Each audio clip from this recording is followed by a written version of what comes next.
নিপু, একটু জানাবেন আগুন কতটা নিয়ন্ত্রণে আনা গেল আর অগ্নিকাণ্ডের কারণ সম্পর্কে কিছু জানতে পেরেছেন কিনা? আগুন নিয়ন্ত্রণে আসেনি, তবে আগুন যেন অন্যদিকে না ছড়াতে পারে সে বিষয়টি কিন্তু ফায়ার সার্ভিসের পক্ষ থেকে কাজ শুরু করেছে।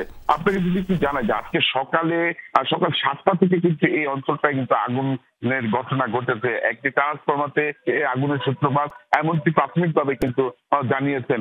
তারা যদি বলছেন যে আগুন লাগার যে বিষয়টি সেটি কিন্তু সকাল থেকে শুরু হয়েছে। খবর পাওয়ার সঙ্গে সঙ্গে সাভার, মিরপুর বিভিন্ন জায়গা থেকে যে মোট 10টি ফায়ার সার্ভিসের ইউনিট তারা কিন্তু এখানে এসে আগুন নেভানোর কাজে হাত দিয়েছেন এবং তারা আগুন নেভানোর চেষ্টা করছেন। যেটি জানা হয়েছে, আমিন বাজার 230 অব্লিক 235 যে গ্রিডের যে পাওয়ার রয়েছে, বিদ্যুৎ সঞ্চালনের যে লাইনটি রয়েছে সেখানে একটি ট্রান্সফরমারতে আগুন লেগেছে এখন পর্যন্ত। তবে এই ফায়ার সার্ভিসের সঙ্গে কথা বলেছি, তারা যেটা আমাদেরকে জানিয়েছেন এখন পর্যন্ত যে আর অন্য যে অংশে বাড়তে পারে এমন কোনো সম্ভাবনা নেই।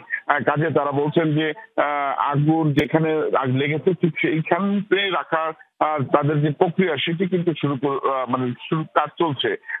এই আরেকটি বিষয় জানিয়ে রাখি, যেখানে বিদ্যুৎ বিতরণের যারা রয়েছেন তাদের সঙ্গে কথা বলার চেষ্টা করেছি, তারা বলছেন যে দুই একটি লাইন ছাড়া এই গ্রিড থেকে যে সকল জায়গায় তারা বলছেন যে দুই একটি লাইন ছাড়া এই গ্রিড থেকে যে সকল জায়গায় বিদ্যুৎ বিতরণ করা হয় সে সকল জায়গায় কিন্তু বিদ্যুৎ বিতরণ করছেন। তবে দুই একটি জায়গায় এগুলা বলেছেন। তো এখন পরিস্থিতি এভাবে রয়েছেন। আমরা আসলে ফায়ার সার্ভিসের পক্ষ থেকে অনেক একাধিক জনের সাথে কথা বলার চেষ্টা করেছি, তারা কিংবা এই গ্রিডের যিনি রয়েছেন পাওয়ার গ্রিড কোম্পানি অফ বাংলাদেশের যিনি কর্তৃপক্ষ রয়েছেন তাদের সঙ্গে কথা বলার চেষ্টা করেছি। তারাও কিন্তু বলছেন যে এখন আনুষ্ঠানিকভাবে কোনো কথা বলতে পারছেন না, তাই তারা কেউই এখন ক্যামেরার সামনে কথা বলছেন না। তারা আনুষ্ঠানিকভাবে কথা বলবেন একটু পর, এমনটা কিন্তু আমাদেরকে জানিয়েছেন।